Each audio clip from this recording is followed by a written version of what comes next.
Magandang araw po sa inyo, Sir Blair. Sana ay palagi po kayong nasa mabuting kalagayan, pati na rin po ang inyong buong pamilya. Isa po pala ako sa mga bago niyong subscriber sa inyong YouTube channel. Kaya naisipan ko po na magpadala ng sarili ko pong kwento sa inyo. Parang ang astig kasi na mapakinggan ko ang sarili kong kwento sa inyong channel. Masasabi ko po na sa ngayon ay napakalaki na ng pinagbago ko. At ang naging dahilan ng pagbabagong yon ay dahil sa isang karanasan na hindi ko makakalimutan. Ako nga po pala si Vergel. At ito ang aking kwento. Nung binata pa po ako, ay kilala ako sa aming lugar bilang mayabang at barumbado. Binatilyo pa lamang ako ay marunong na akong makipagrambulan. Kung minsan pa nga, kahit walang dahilan ay nakikipag-away ako basta napagtripan ko. Pero hindi ko sinasabi na tama ang ganung gawain. Kaya sana sa mga nakikinig, lalo na sa mga kabataan, ay huwag niyo kong gagayahin. Dahil walang magandang maidudulot sa kahit na anong paraan ang pakikipag-away. Hindi ako sigurado kung bakit ako nahilig sa pakikipag-away. Pero sa tingin ko ay kulang ako sa atensyon, kaya naging barumbado ako. Kapag kasi nakikipag-away ako, ay nakukuha ko ang atensyon ng lahat. Isa pa, kulang din ako sa pagmamahal. Bata pa lamang ako nang ipamigay ako ng nanay ko sa ninang Telma ko. Matapos yun, ay nagpunta sa ibang lugar ang nanay ko at wala na akong naging balita sa kanya.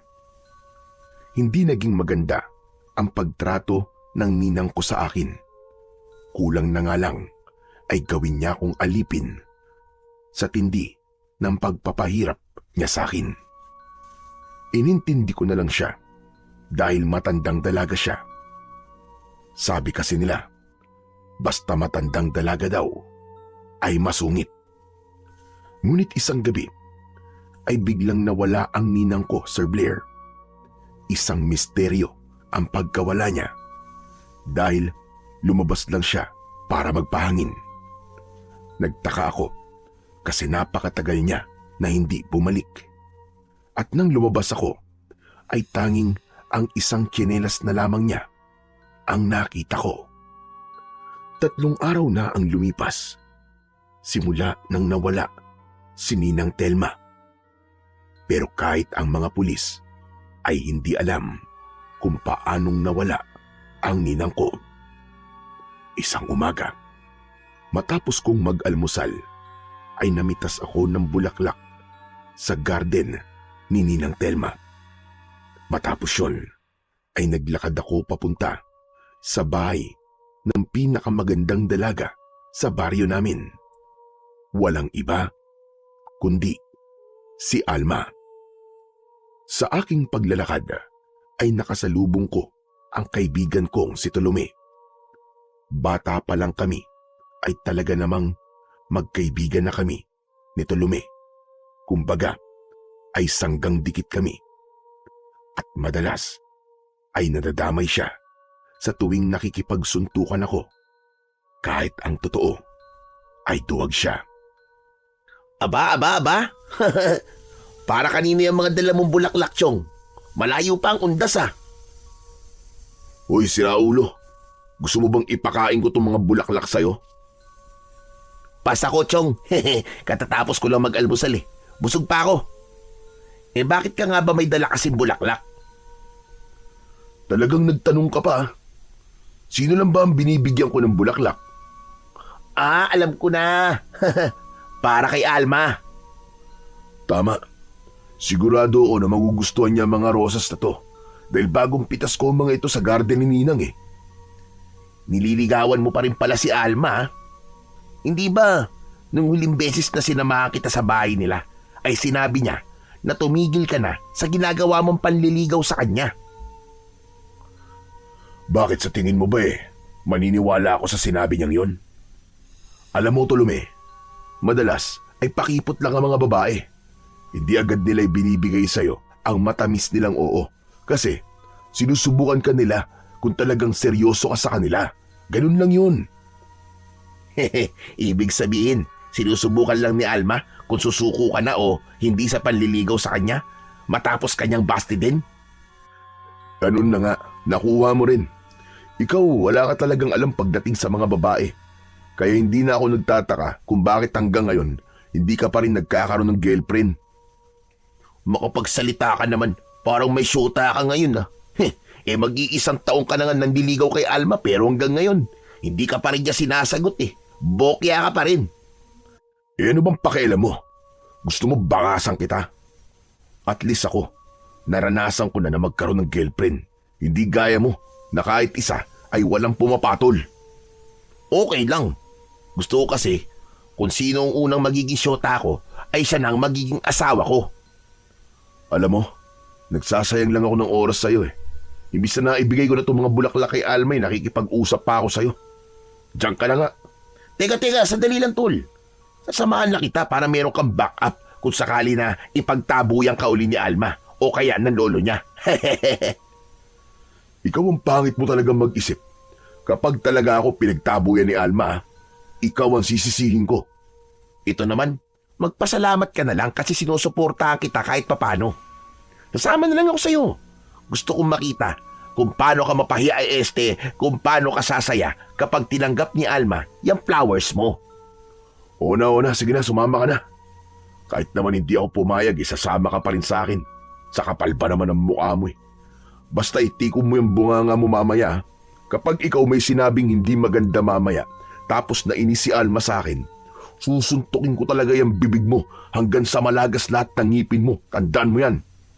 Grabe ka naman magbanta sa akin. Parang hindi mo ako kaibigan ah. Ipapaalala ko lang sa'yo, Chong, na ako lang ang kayang tiisin ang pag-uugali mo. Sus, nakipagkaibigan ka lang naman sa akin kasi ginagawa mo akong tagapagtanggol kapag mayroon kang kaaway eh. Malamang, ikaw mo magaling sa suntukan eh. Ewan ko sa'yo. Tara na nga. Nagpatuloy na ako sa paglalakad kasama ang kaibigan ko na si Tolome. Pagdating namin sa harapan ng bahay ni na Alma ay napangiti ako dahil nakita ko kagad ang magandang muka ni Alma habang nagwawalis sa labas ng kanilang bakuran. Pakiramdam ko ay idinuyan ako sa mga ulap nang nasilayan ko ang napakaganda niyang muka. Noon ay hindi ko napapansin si Alma dahil takot ako sa masungit niyang lolo na si Mang Delfin. Pero nang sumali siya sa isang beauty contest sa aming baryo, ay doon ko na nakita ang kanyang ganda. Kaya kahit nakakatakot ang lolo niya, ay naglakas ako ng loob na manligaw sa kanya. Hindi nagtagal, ay nag-angat ng muka si Alma at agad siyang sumimangot nang makita niya ako. Lolo? Lolo, tingnan niyo oh. Nandito na naman si Berhel. Naku, teka Alma. Huwag mo nang tawagin ang lolo mo. Aalis din kagad ako. Ibibigay ko lang naman itong mga bulaklak sa'yo eh. Lolo, si Berhel oh! Lolo! Napayakap sa akin si Tolome nang lumabas si Mang Delpin mula sa bahay nila na may dalang matalas na itak. Iwinasiwas pa niya yon sa ere na para bang kapag nakalapit siya sa amin ay tatadtarin niya kami ng taga. Ngunit ganun pa man, hindi ako umalis sa aking kinatatayuan. Gusto kong makita ni Alma na kahit nakakatakot ang lolo niya, ay handa akong harapin ito. Ba't napakatigas ng ulo mo? Talagang bumalik ka pa rito? Hindi ba sinabi na sa ni Alma na tigilan mo na ang panggugulo sa kanya? Hindi ka talaga marunong makinig ano? Grabe naman po kayo, Mang Delphin. Di ko naman po ginugulo si Alma eh. Eto nga po, may dala pa po akong mga bulaklak para sa kanya. Para maging maganda ang umaga niya kahit papano. Hindi gaganda ang umaga ko. Kasi, nakita kita. Itabi mo na lang ang bulaklak na yan at ilagay mo sa puntod mo kapag tinaga kita sa leeg. Kaya kung ayaw mong paglamayan mamayang gabi, ay umalis na kayo ng kaibigan mo mukhang ipinagli sa sama ng loob. Oo. Bakit pati naman ako nadamay, Mandilpin? Sinamahan ko lang naman to si Berhel eh. Pinigilan ko pa nga ito kanina eh, pero ayaw naman niya magpapigil sa akin. Ikaw, balimbing ka talaga kahit kailan eh. Alma, tanggapin mo na lang itong mga bulaklak para makaalis na ako. Kahit lumuod ka pa, hindi ko tatanggapin yan. Hindi ba ang sabi ko sa'yo ay tumigil ka na sa panliligaw sa akin? Hindi kita gusto at hindi kita magugustuhan. Bakit? Pumayag ba ako sa sinabi mo na tumigil na ako sa panliligaw sa'yo? Hindi naman, di ba? Saka ano bang ayaw mo sa akin? Guwapo naman ako at kayang-kaya kitang buhayin at sisiguraduhin ko na hindi ka magugutom. Saka, ang dami kayang mga babae ang nagkakandara pa na manligaw sa akin. At alam kong isa ka sa kanila, Alma. Ramdam ko na nagpapakipot ka lang at sinusubukan kung hanggang saan ang kaya ko. Ilusyonado. Hoy, ikaw, Berhel. Hindi ako magkakagusto sa kagaya mong barumbado. Nagtataka ka pa kung bakit hindi kita gusto? Mga pinagsasabi mo, ang malinaw na dahilan kung bakit ayoko sa'yo. Napakayabang mo. Ang taas ng tingin mo sa sarili mo. Mayabang ako kasi meron akong ipagyayabang. Tama na yan. Hoy, ikaw, Berhel, umalis ka na. Ibis na hinahanap mo ang ninang mo nanggugulo ka pa rito ng ganito kaaga. Alis, lumayas na kayong dalawa. Nakakasira lang kayo ng araw. Nang banggitin ni Mang Delfin si Ninang, ay bigla akong nakaramdam ng lungkot dahil sumiksik sa utak ko na hanggang sa sandaling yon ay wala talaga kaming ideya kung nasaan na ba siya at kung ano ang nangyari sa kanya.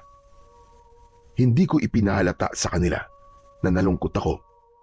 Inilapag ko sa lupa ang mga bulaklak at saka ko inaya si Tolome na umalis. Sa totoo lang, kahit barumbado ang tingin sa akin ng mga tao, ay madali pa rin akong masaktan. Sadyang nasanay lang ako na palaging ipakita sa lahat na matibay ako at astig dahil ayoko ng kinakaawaan ako. Pakiramdam ko kasi kapag merong naawa sa akin ay mahina akong tao. Pagbalik ko sa bahay ay naupo ako sa may sala. Nagulat ako nang umupo sa tabi ko si Tolome. Oh, anong ginagawa mo rito? Bakit sumama ka pa hanggang dito sa bahay ko? Mukhang nasaktan ka kasi sa sinabi ni Mang Delpin tungkol sa ninang mo eh. Baka kailangan mo ng karamay. Ako? Nasaktan? Ang tagal na natin magkaibigan, Chong. Pero parang hindi mo pa pala ako kilala. Bakit naman ako masasaktan sa sinabi niya? Siyempre, sa pananalita kasi ni Mang Delpin, parang sinabi niya na wala kang pakialam kahit nawawala ang ninang mo. Hindi ako balat sibuyas, Chong, para masaktan sa mga ganong salita lang. Walang kahit na sino ang may kayang manakit sa akin, yan ang tatandaan mo. Chong, matagal na tayong magkaibigan, ikaw na rin na nagsabi. At kahit hindi mo sabihin, alam kong nasaktan ka. Hindi kahinaan na umamin ka sa totoo mong nararamdaman. Mahirap yung kinikimkim mo kung anong nasa loob mo. Kapag yan ay naipon at sumabog, ikaw rin ang mahihirapan. Kaya kung ako sa'yo, ilabas mo na yung nararamdaman mo. Wala akong ilalabas kasi hindi naman talaga ako nasaktan eh. Huwag ka nang makulit dyan. Saka hindi totoo na wala akong pakialam na nawawala si Ninang. Kahit masama ang ugali nun sa akin, importante pa rin siya sa akin. Kasi siya ang umumpun sa akin nang ipamigay ako ng nanay ko. Pero Chong, ano na palang balita sa paghahanap ng mga pulis kay Aling Telma? May balita ka na ba? Ayun, wala pa rin maisagot sa akin ng mga pulis nung humingi ako ng update sa kanila kahapon. Wala namang kasing kaaway si Ninang eh. Kung kinidnap naman siya, sana'y merong nanghihingi sa akin ng ransom para palayain siya. Pero mag-iisang linggo na siyang nawawala, Chong. Alam mo, Berhel, meron akong teorya sa pagkawala ng ninang mo eh. Naisip ko kasi, hindi ba matandang dalaga si Aling Telma? Hindi kaya meron siyang syota, tapos hindi niya sinasabi sa'yo. Baka nagtanan silang dalawa. Baliw. Magbibigay ka lang ng tsorya eh. Yung napakahirap ang paniwalaan. Ano bang tingin mo kay Ninang teenager para makipagtanan? Sira ulong to. Alam mo, malamang kung may boyfriend yun, ay pagsasabi niya kagad sa buong baryo natin para hindi na siya tinutukso na matandang dalaga. Nagsabi lang naman ako ng tsorya ko eh. Nasabihan pa ng baliw. Eh wala kasi sa hulog yung tsorya mo eh. Ewan ko sa'yo. Pero alam mo, Tolome, nag-aalala talaga ako para kay Ninang. Biglaan kasi ang pagkawala niya. Imposible naman na naglayas siya o nagpakalayo-layo. Kilala ko yun eh. At hindi niya gagawin ng ganung bagay. Ipagdasal na lang natin, Chong, na kung nasan man ang ninang mo ay ligtas siya. O siya, paano? Uwi na ako. Puntahan mo na lang ako sa bahay kapag kailangan mo na makakausap ha. Saka tigilan mo na si Alma, Chong. Wala kang mahihita sa kanya. Sumuko ka na. Nang umalis na si Tolome, ay doon ko na hinayaan na sumilay ang pag-aalala at lungkot sa aking muka. Bukod sa pagtaboy ni na Alma at Mang Delphin sa akin kanina, ay isa rin talaga sa problema ko ang pagkawala ni Ninang Telma. Sa kabila ng hindi naging magandang pagtrato niya sa akin, ay hindi ko kailanman hiniling na sana ay may mangyaring masama sa kanya. Hindi ko kasi nakakalimutan na siya ang umampon at nagpalaki sa akin kahit hindi naman niya ako kadugo. Simula nang nawala si Ninang Telma, ay ako na ang personal na nag-aasikaso sa taniman niya ng mga talong at kamatis na siyang pinagkukunan namin ng pera. Kahit papano ay may alam ako sa pagpapatakbo nun dahil sinimulan na akong turuan ni Ninang Telma ilang buwan na ang nakakaraan. Ang sabi niya ay kailangan ko daw matutunan ang paghawak sa taniman niya dahil kung sakaling mawala siya, ay ako na ang magpapatakbo nun. Isang umaga, maaga akong dumating sa taniman. Sa sobrang abala ng mga trabador doon, ay hindi nila napansin ang pagdating ko. Lalapit sana ako sa dalawang lalaking trabador na abala sa paglalagay ng pataba sa lupa nang napahinto ako dahil narinig ko ang kanilang pinag-uusapan. Narinig ko na sinabi nila na sa tingin daw nila ay ako ang may kagagawan sa pagkawala ni Ninang Telma. Baka nga raw pinatay ko si Ninang at itinapon ang bangkay sa isang lugar na walang makakakita. Sinabi pa nga ng isa na kaya ko raw pinatay si Ninang Telma ay para mapunta na sa akin ang lahat ng meron si Ninang, lalo na ang taniman at ang bahay. Halos magdilim ang paningin ko sa aking narinig. Ikinuyom ko ang mga kamay ko at naglakad ako papalapit sa dalawang lalaki. Nagulat ang dalawa nang nakita nila ako. Bago pa sila makalayo, ay agad kong binigwasan ng suntok sa muka ang isa, habang ang isa naman ay malakas kong tinadyakan sa tuhod. Nang napaluhod siya, ay pinatikim ko siya ng isang uppercut. Masira ulo kayo ha. Ano sabi nyo? Ako may gawa sa pagkawala ni Ninang? Kayo, kalalaking yung tao. Ang chichismoso nyo. Nagkakalat pa kayo ng hindi totoong balita. Eh kung patayin ko kaya kayong dalawang yun ha? Para maging totoong mamamatay tao na talaga ako. Ano? Sa sobrang galit ko, ay hindi ako nakontento sa pinatikim ko sa dalawang trabahador. Pinagsusuntok ko sila hanggang sa lumaban na sila. Pero kahit mag-isa ko, ay wala silang naging laban sa akin. Hindi man lang ako tinamaan ng mga suntok at sipa nila. Hanggang sa kapwa na sila napaupo. Simula ngayon ha, ayoko nung nakikita ang pagmumukha nyo rito ha. Si Santi na kayo. Ano? Di pa ba kayo alis? Gusto nyo bang patayin ko na talaga kayo at ibaon ko na ang katawan nyo sa taniman para maging pataba kayo sa lupa? Para naman meron kayong pakinabang. Takot na tumakbo ang dalawang lalaki palayo sa taniman. Pinagmumura ko pa sila hanggang sa nawala na sila sa paningin ko. Nagulat ako nang may biglang tumapik sa balikat ko. Mabilis akong humarap at agad kong sinuntok sa nguso ang taong nasa likuran ko. Nanlaki ang mga mata ko nang malaman kong si Tolome pala ang tumapik sa akin. Aray ko naman, Berhel. Bakit naman pati ako yung sinuntok mo? Aray ko. Sorry, akala ko kasi kalaban ka eh. Bigla ka kasing sumusulpot eh. Tignan mo, pumutok tuloy ang uso ko. Ang lakas mo talagang sumuntok. Kasalanan mo yan. Sa susunod kasi, bubusina ka para hindi ka nasusuntok. Ang hirap talaga kapag maraming kaaway, no? Lahat ng tatapik sa balikat mo, iisipin mo na kaaway mo. Ano ba nangyari, ha? Bakit ang aga-aga nang bubugbog ka ng trabador dito? Dapat lang yun sa kanila.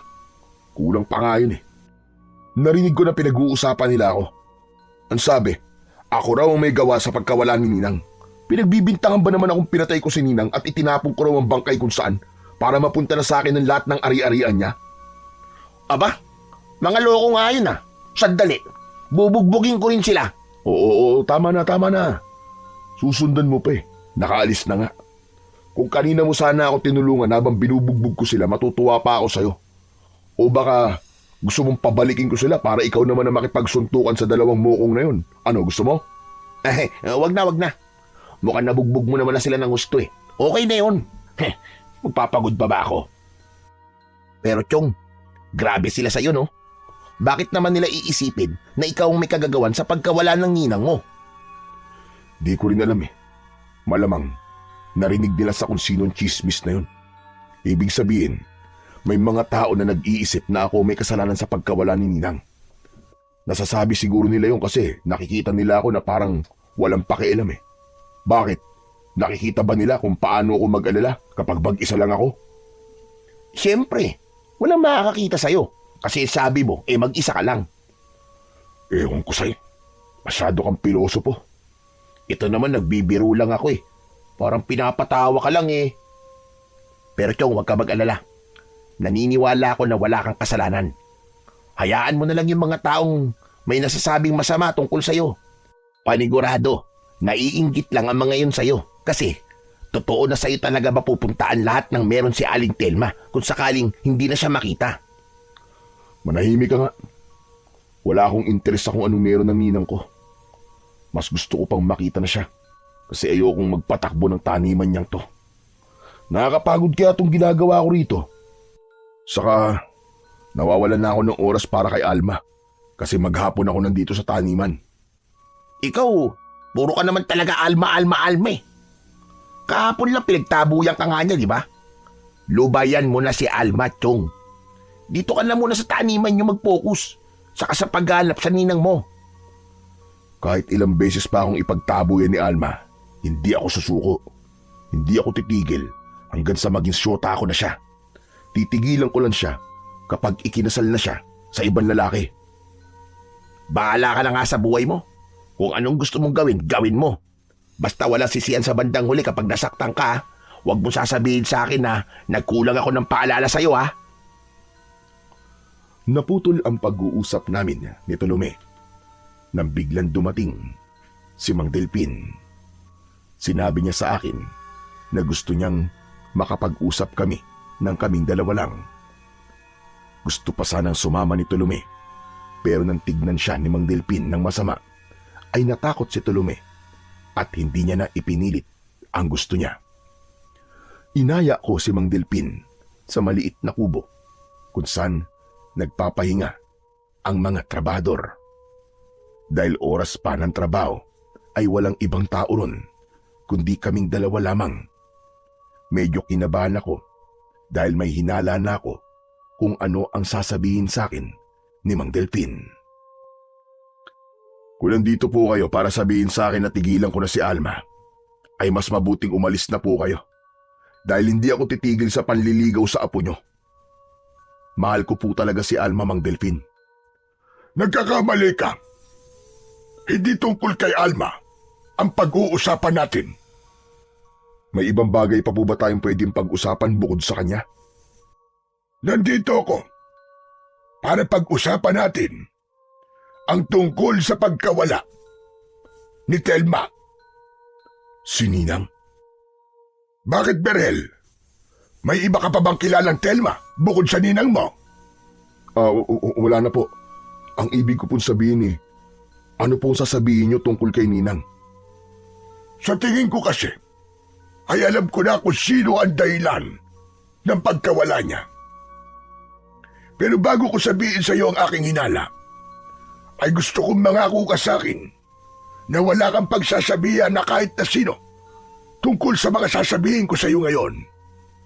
Kahit dun sa kaibigan mong mukhang ipinagli sa sama ng loob. Si Tulume po ba?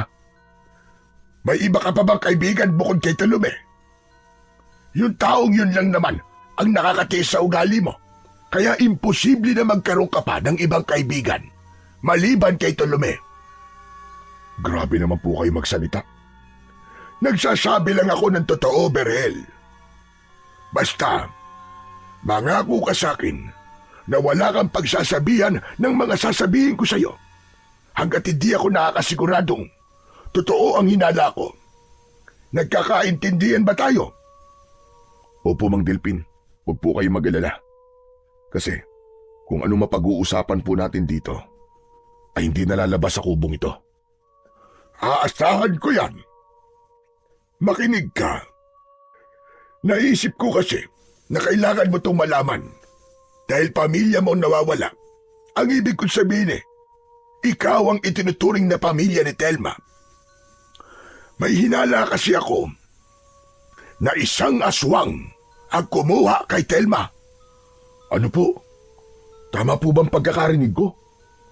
Aswang ang kumuha sa kanya? Yan naman hinala ko pa lamang at hindi pa ako sigurado. Pero Mang Delpin, paano niyo po nasabing aswang po ang kumuha kay Ninang? Saka paanong aswang po ang kukuha sa kanya? Hindi naman po totoo mga aswang Kwentong matanda lang yun, panakot sa mga bata. Nagkakamali ka, Berhel. Totoo sila. Totoong-totoo ang mga aswang. Kung hindi mo na itatanong, kaya kami umalis ni Alma sa baryo kung saan kami dating nakatira, ay dahil may mga aswang na sumasalakay doon. Masyado nang magulo roon. At kahit ako na isang manunugis, ay di na kayang talunin ang problema namin doon sa mga aswang. Isa po kayong ano po? Manunugis! Yun ang tawag sa mga kagaya ko na tumutugis at lumalaban sa mga aswang. Meron akong kakayahan at kasanayan pagdating sa pakikipaglaban sa mga aswang. Sandali lang po, medyo marami na po kayong nasasabi. Naguguluhan na po ako Pero Mang Delpin, paano nyo nga po nasabi na aswang ang dahilan sa pagkawala ni Ninang Telma?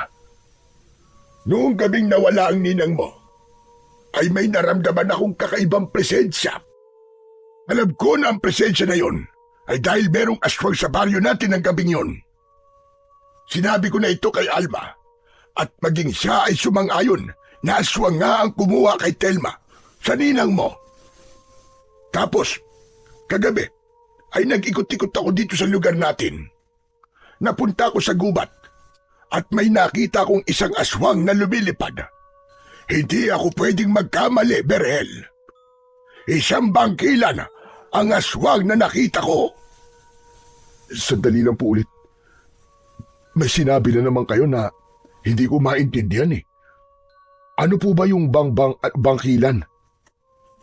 Ang bangkilan ay isang malakas na uri ng aswang na pinaniniwalaang nagmula pa sa lahi ng mga sinaunang aswang. Karaniwan ay isang babae ang bangkilan na may pakpak na parang sa paniki. Delikado tayong lahat kung totoo na bangkilan nga ang nandito ngayon sa baryo natin. Mang Delpin, parang gusto ko na tuloy maniwala sa mga sinasabi niyo kasi ang dami niyo po palang alam tungkol sa mga aswang.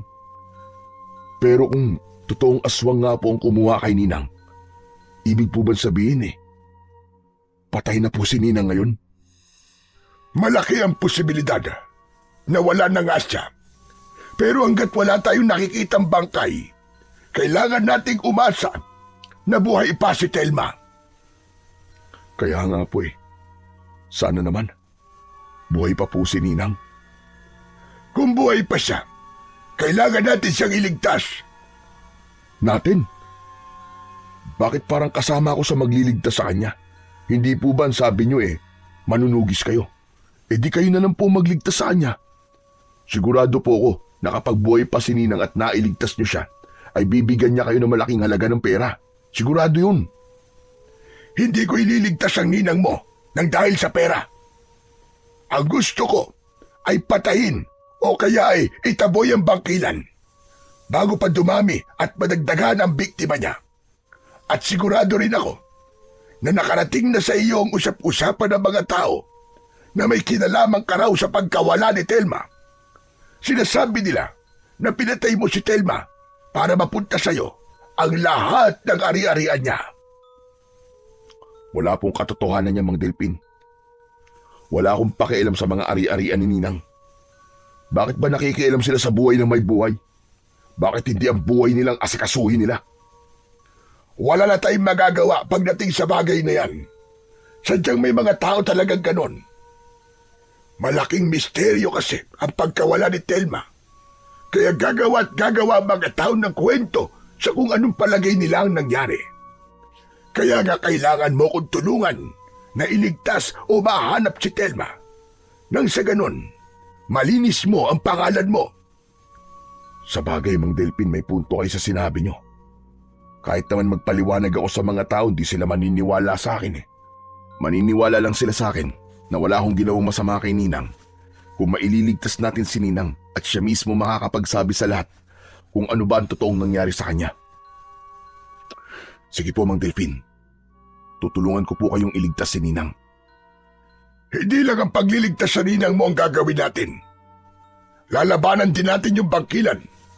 Kung hindi man natin siya magagawang patayin, ay dapat maipakita natin sa kanya na hindi siya pwedeng manatili sa baryo natin dahil merong mga tao dito na kayang-kayang higitan ang lakas niya.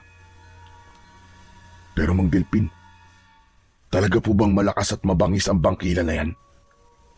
Oo, ibang-iba ang lakas na meron sila kumpara sa ibang aswang. Kung pagkaraniwang aswang lang sana, ay kahit ako na lang mag-isa.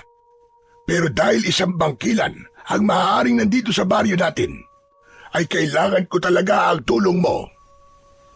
Nakakatuwa naman po, Mang Delpin. Ako pa talaga naisipan yung tumulong sa inyo. Sa bagay, siguro ay naisip nyo na ako ang pinakamalakas na lalaki dito sa lugar natin. Tama po ba ako? Mali! Malamang, sa'yo ko hihingi ng tulong dahil ninang mo naman ang nawawala. At isa pa, tutali mahilig ka naman makipag-away. Mas maganda na mapakinabangan mo yung pagiging basagolero mo sa magandang bagay. O paano? Aalis na ako. Mamayang gabi, pagkatapos mong kumain ng hapunan, ay pumunta ka sa bahay. Aba, sige po. Kung gusto niyo po, kahit doon na po ako maghapunan sa inyo para mas maaga po, nandun na ako. Tumigil ka. Alam ko yung paraan mong yan para makita lang ang aking apo. At isa pa, bago ako umalis, pwede ba tigilan mo na si Alma? Hindi ka gusto ng apo ko. Matapos yung sabihin ni Mang Delpin, ay umalis na ang matanda. Napailing na lang ako habang sinusundan siya ng tingin. Maya-maya ay isang malalim na paghinga ang aking pinakawalan. Hindi pa rin kasi ako lubusang naniniwala na may aswang o bangkilan sa aming lugar.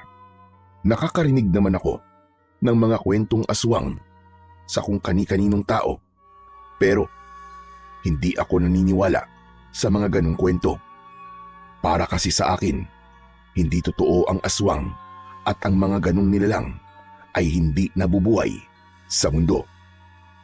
Pagsapit ng gabi, ay maaga akong nagluto. Habang mag-isa akong kumakain, ay nakaramdam ako ng lungkot dahil ilang gabi nang mag-isa akong kumakain ng hapunan. Kahit kasi hindi naging maganda ang trato ni Ninang Telma sa akin, ay namimiss ko pa rin siya. Alam niya kasi na wala akong alam sa kusina, kaya siya ang palaging nagluluto. Simula nang nawala si Ninang, ay puro prito at dilata na lamang ang inuulam ko. Pagkatapos kong kumain ay naligo na ako. Nagbihis ako ng maayos na damit at hindi ko kinalimutang magpabango. Sinuklay ko ng maayos ang aking buhok bago ako lumabas para magpunta sa bahay ni Namang Delfin. Nang nasa harapan na ako ng pinto ng bahay nila, ay bumuga ako ng hininga sa palad ko.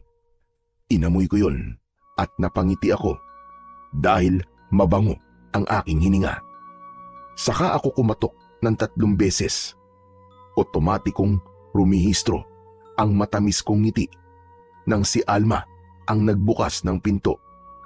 Mataray na inirapan ako ni Alma. Magandang gabi, Alma. Mas lalo mong pinagandang gabi ko kasi nakita kita. Lolo, nandito na po si Berhel. Sige, pumasok ka. Maraming salamat ha. Nilakihan ni Alma ang pagkakabukas sa pinto. Pagpasok ko ay pinaupo niya ako. Nagtungo sa kusina si Alma at humarap siya sa batalan para hugasan ang mga pinggan. Hindi nagtagal ay lumabas si Mang Delfin sa isang kwarto at nagulat ako dahil may dala siyang espada. Mahaba ang espadang hawak ni Mang Delfin. Sa tingin pa lang ay alam kong napakatalim nun.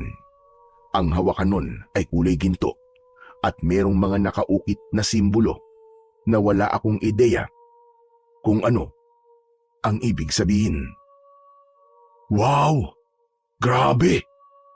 Ang angas naman ng espada na yan, Mang Delfin, ang ganda. Sa inyo po ba yan? Malamang sa akin to. Nakita mo namang hawak ko, di ba? Yan po bang gagamitin yung armas sa pakikipaglaban dun sa bangkilan? Oh, tama ka. Ito nga. Ikaw, may dala ka ba? Kahit man lang itak. Wala po eh. Hindi niyo naman kasi sinabi sa akin na kailangan kong magdala eh. Ang bihira. Kailangan ko ba bang sabihin sa iyon? Gayong alam mo naman na pakikipaglaban sa aswang ang gagawin natin.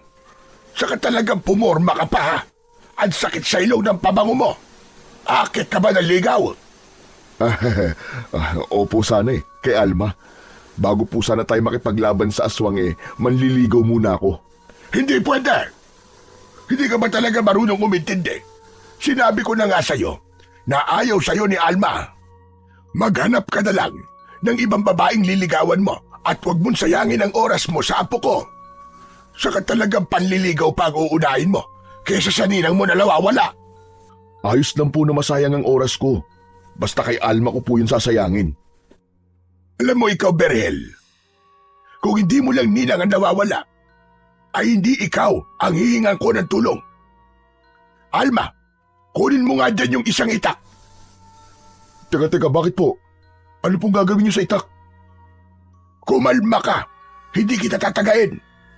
Total wala kang dalang armas, ay yung itak mo na rito sa bahay ang gagamitin mo sa data. Pero sa susunod, magdala ka na ng sarili mo ha. Hindi pwede yung ganyan. Nasasama ka sa gera na wala kang dalang sandata. Hindi nagtagal ay lumapit sa akin si Alma. Inabot niya sa akin ng itak na nakalagay pa sa kaluban. Matamis naman akong ngumiti sa kanya. Maraming salamat, Alma. Huwag ka mag-alala kasi akong bahala sa lolo mo.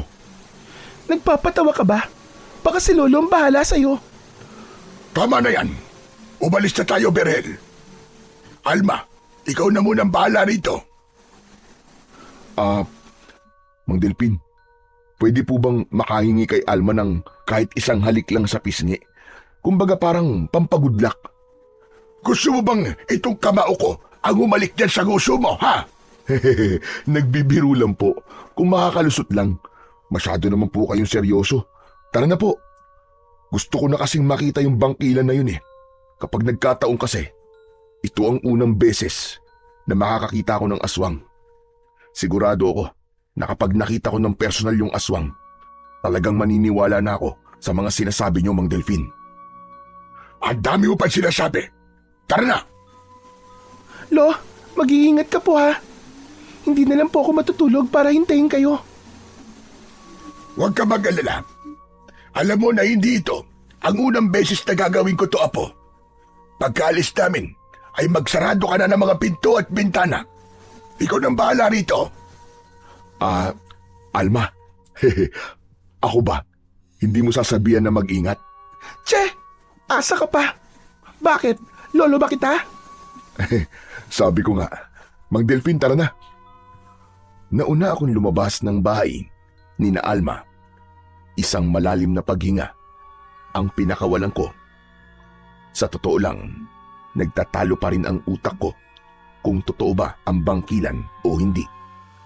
Isa rin sa dahilan kung bakit ako nagdesisyong sumama kay Mang Delphin sa gabing yon ay para malaman kung totoo nga bang may aswang. Maya-maya ay lumabas na si Mang Delphin. Nakasabit sa likod niya ang espada at may dala siyang lampara. Nagsimula na kaming maglakad papunta sa gubat.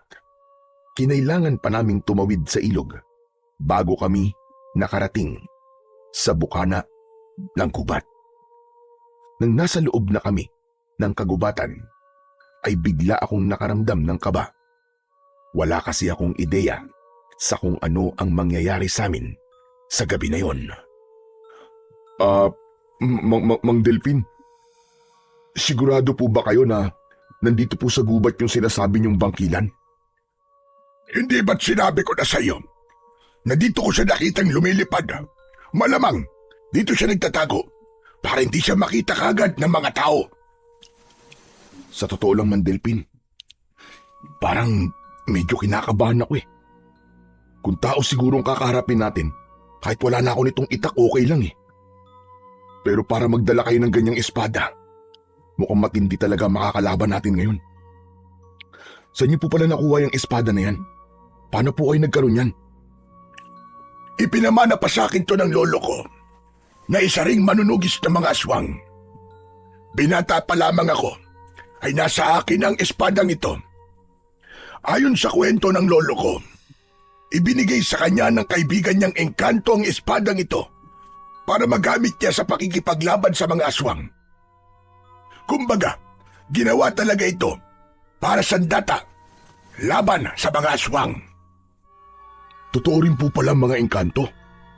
Sa paniniwala ko ay oo.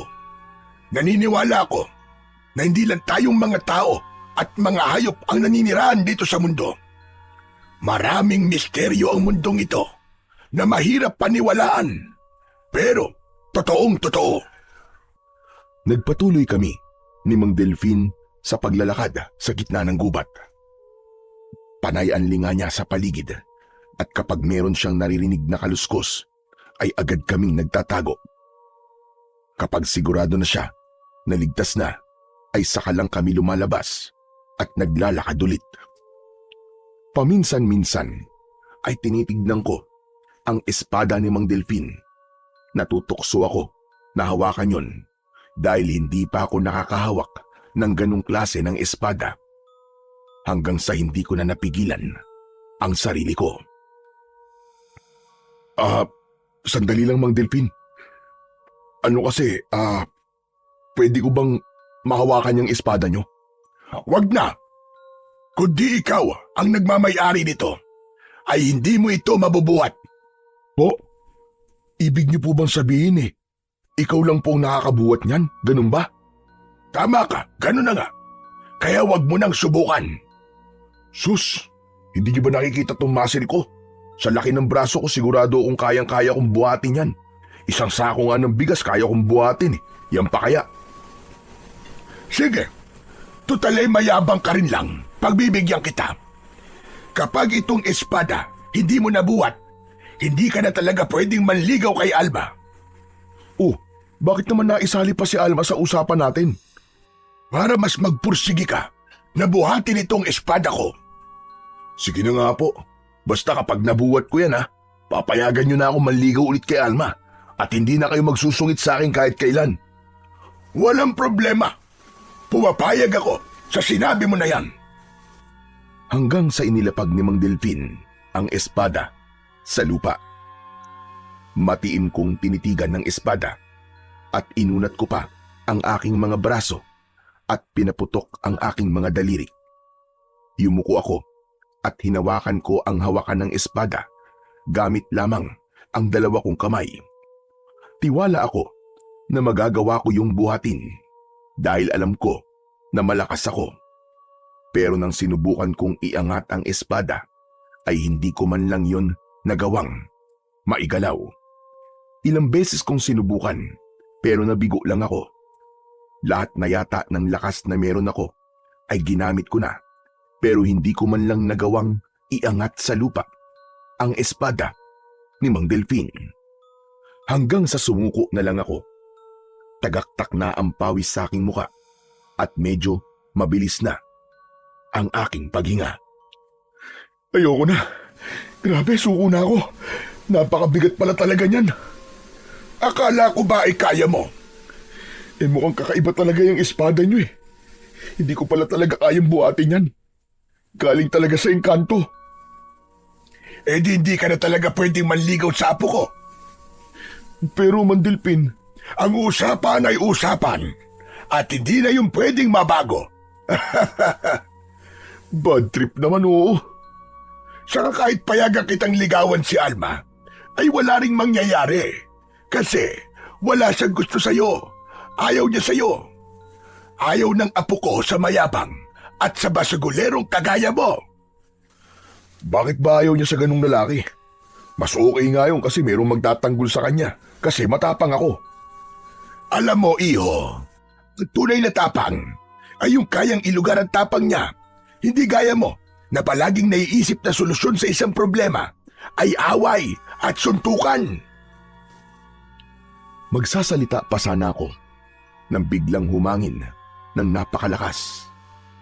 Nagimbal ako dahil halos yumuko na ang mga puno ng kawayan na nasa hindi kalayuan. Nalaglag ang mga dahon mula sa mga puno. Sinundan yon ng kakaibang huni na parabang mula sa isang napakalaking ibon. Nagulat ako nang hinila ako ni Mang Delfin sa braso. Dinala niya ako sa likod ng isang makapal na halaman.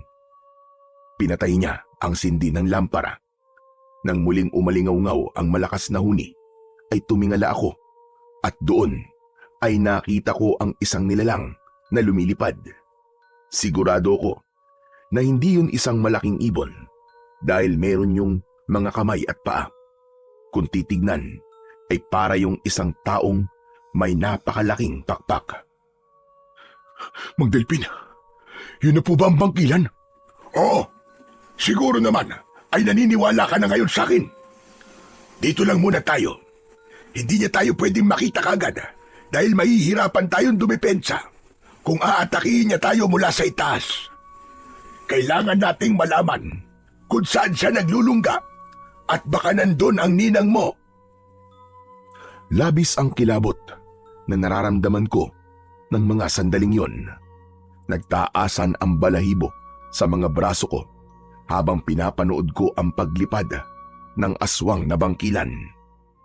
Paikot-ikot lang siya sa ere at wala akong ideya kung bakit niya yon ginagawa. Hindi nagtagal ay bumaba na ang bangkilan. Lumapag siya hindi kalayuan sa pinagtataguan namin ni Mang Delfin. Nang nakita ko siya, Sa mas malapitan ay doon ko nasilayan ang nakakatakot niyang itsura. Isa siyang babae na may mabalasik na muka na parabang isang halimaw. Mahaba at matutulis ang kanyang mga kuko na parabang patalim. Gaya ng sinabi ni Mang Delpin, ay meron yung pakpak na napakalaki na parabang sa paniki. Mahaba din ang kulay itim niyang buhok na halos sumayad na sa lupa. Ang mga mata niya ay puro puti ang kulay na mas lalong nagbigay ng nakakatakot na itsura sa kanya. Halos hindi na ako humihinga ng mga sandaling yon. Pakiramdam ko kasi kahit paghinga ko ay pwede niyang marinig. Hanggang sa muling lumipad ang aswang na bangkilan. Patungo siya sa isang direksyon na hindi namin alam kung saan. Tara na, Berhel. Kailangan nating sundan ang pupuntahan ng bangkilan. Nang lumabas si Mang Delpin sa kanyang pinagtataguan, ay agad naman akong sumunod sa matanda. Habang tumatakbo kami, ay hindi namin inaalis ang tingin namin sa bangkilan. Nang mga sandaling yon, ay wala akong ibang nasa utak, kundi ang mahanap na si Ninang Telma. Hindi ako sigurado kung buhay pa siya o hindi na, pero gusto ko pa rin siyang makita. Hanggang sa nawala na lang bigla ang bangkilan sa paningin ko at hindi ko na alam kung saan siya nagpunta. Natakpan kasi ng makakapal na dahon ng mga puno ang aming paningin at matapos yon ay hindi ko na nagawang sundan ng tingin ang bangkilan.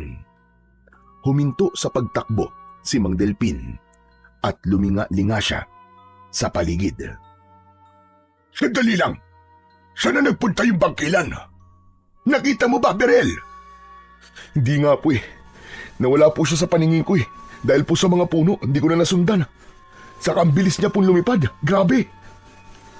Ang malas naman natin. Pagkakataon na sana natin ito para malaman kung saan siya nagtatago. Kaya nga po eh. Umasa pa naman ako na mahahanap na natin si Ninang ngayong gabi. Paano yung Mang Delpin? Ano na po palang gagawin natin ngayon? Uuwi na muna tayo. Pero bukas ng gabi ay pupunta ulit tayo rito. Hahanapin natin ulit ang bangkilan na yon. Sinunod ko ang sinabi ni Mang Delpin. Bagsak ang balikat ko nang naglakad na kami palabas ng gubat. Hindi ko kasi lubos maisip na napakawalan namin ang pagkakataon na mahanap na si Ninang Telma. Nang nakauwi na ako sa bahay, ay nahiga na kagad ako sa papag. Hindi pa ako inaantok at alam ko na mahihirapan akong makatulog matapos ng nangyari sa gubat. Grabe! Totoo pala talaga ang aswang sa kayong bangkilan. Akala ko talaga nagbibiro lang si Mang Delpin nang sabihin niya sa akin yung bagay na yun. Ngunit bukod sa bangkilan, ay nahihiwagaan pa rin ako sa dalang espada ni Mang Delpin. Kataka-taka kasi na kapag si Mang Delpin ang may dala nun, ay parang napakagaan lang. Pero kapag ako na ang sumubok na buhatin yun, ay napakabigat. At nang dahil sa mga nangyari sa gabing yon, napatunayan ko sa akin sarili na marami pala talagang hiwagang bumabalot sa ating mundo. Maraming bagay na kung iisipin ay katang-isip lamang. Pero totoo pala. Madaling araw na nang nakatulog ako. Kaya nang nagising ako ay tanghali na. Paglabas ko ng kwarto ay nagunat ako ng katawan kasabay ng mahabang paghikab. Hindi ko nagawang tapusin ang paghikab ko dahil nagulat ako nang nakita ko si Tolome na nakaupo sa may sala habang may hawak na isang baso ng kape. Good morning, Berhel. Oh, anong ginagawa mo rito? Paano ka nakapasok? Sa pinto, syempre. Saan pa ba? Kinandado kong pinto bago ako matulog kagabi Napakadali lang kasi buksan ang pinto mo. Sinundot ko lang ng alambre yung kandado. Tapos yun, nabuksan na kagad. Hehehe. Ngayon ko lang nalaman na may lahi ka rin palang magnanakaw, ano? Ano magnanakaw ang sinasabi mo? Hoy, wala akong ninanakaw dito ha. Pumasok lang ako kasi ang init-init sa labas.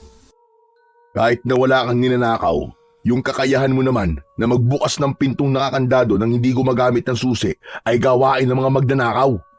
Sus, ang dami mo naman sinasabi. Sa kaibigan mo naman ako ah. Ano naman kung pumasok ako rito nang hindi nagsasabi sa'yo? Ginagawa ko naman to dati pa. Iba yun. Ngayon ka lang pumasok dito habang tulog ako. Sa ano bang ginagawa mo rito? Ano ba kailangan mo sa akin? Nandito ka ng ganito kaaga.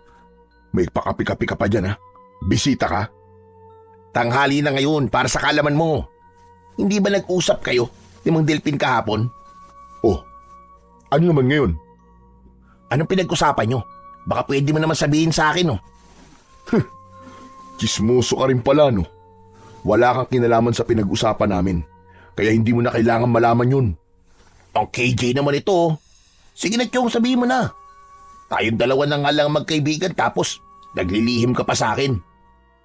Porke ba magkaibigan tayo wala na akong karapatan na maglihim sa'yo? Hindi naman sa ganun, Chong. Pero, curious lang kasi ako sa kung bakit kailangan nyo mag-usap ni Mang Delpin ng kayong dalawa lang. Kung tungkol kasi kay Alma ang pinag-usapan nyo, sigurado ako nasasabihin niya yun kahit nandun ako.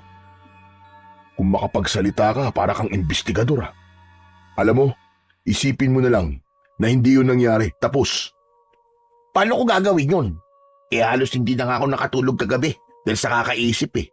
Sige na Chong, sabihin mo na sa akin. Kahit anong pilit pang gawin mo sa akin, ay hindi ko sasabihin sa iyo ang pinag-usapan namin ni Mang Delpin. Saka nangako ko kay Mang Delpin na hindi ko sasabihin sa kahit na sino yun na pag-usapan namin kahapon. Sabi ko na nga ba importante yung pinag-usapan nyo eh. Kasi kung wala lang yun, bakit kailangan mangako ka pa sa kanya ng ganun? May tinatago ka talaga sa akin, Chong. May sinabi ba ako na wala akong tinatago? Sige, para matahimik ka na, bibigyan kita ng ideya sa pinag-usapan namin. Basta, tungkol kay Ninang Telma. Okay ka na ba? Bakit? May alam ba si Mang Delpin sa pagkawala ni Aling Telma? Hanggang doon na lang ang pwede kong sabihin sa'yo. Hanggat walang sinasabi sa akin si Mang Delpin na pwede ko nang ipagsabi yung nalalaman namin, ay hindi ako magsasalita. Grabe ka, Chong. Nakakapagtampo ka na.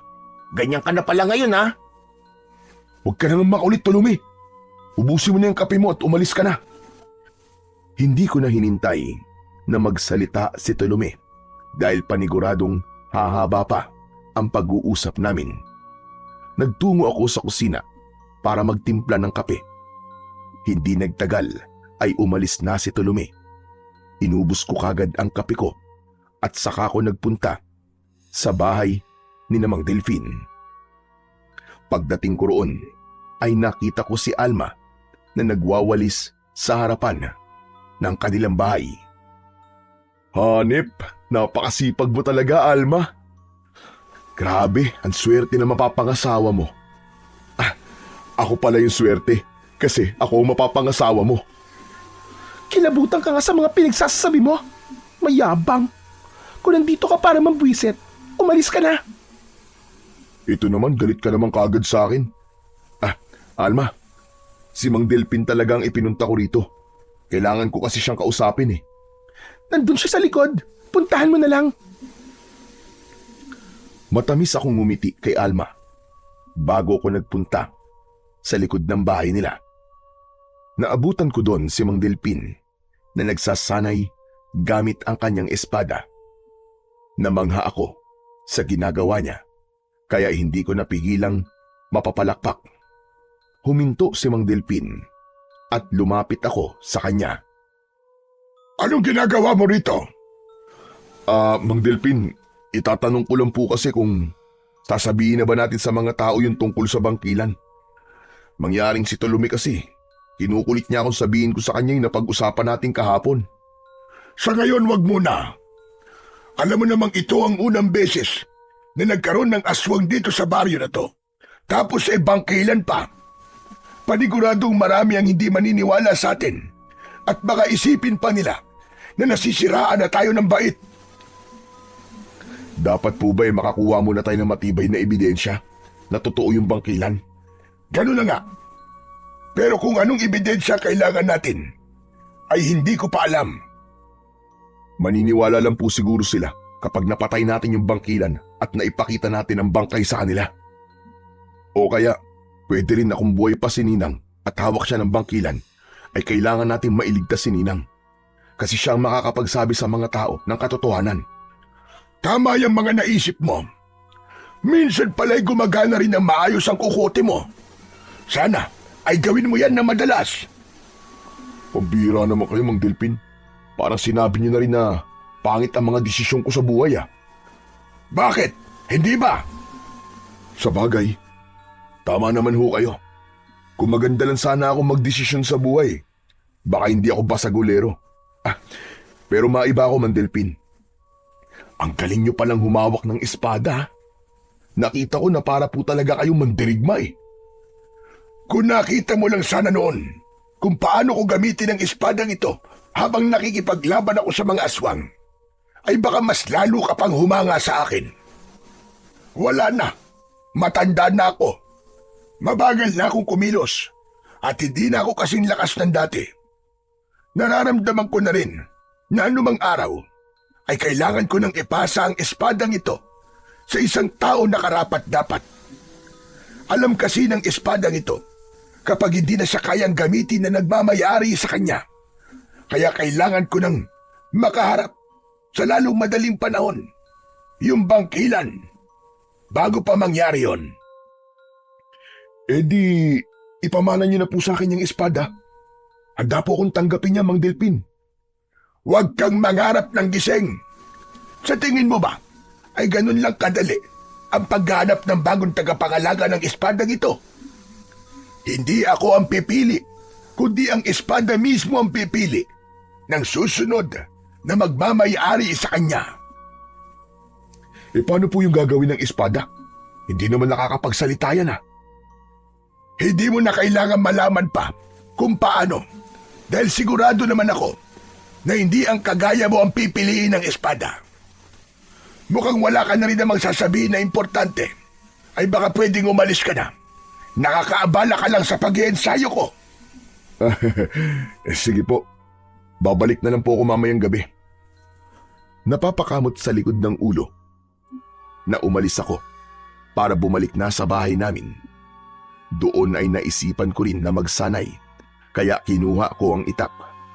Nagpunta ko sa likod ng bahay at inisip ko na bangkilan ang puno ng saging na naroon. Pinagtataga ko ang puno ng saging, pero tumigil din ako dahil napagtanto ko na hindi dapat ganong pagsasanay ang ginagawa ko. Hindi kasi gumagalaw yung puno ng saging habang ang bangkilan ay gumagalaw at nakakalipad pa.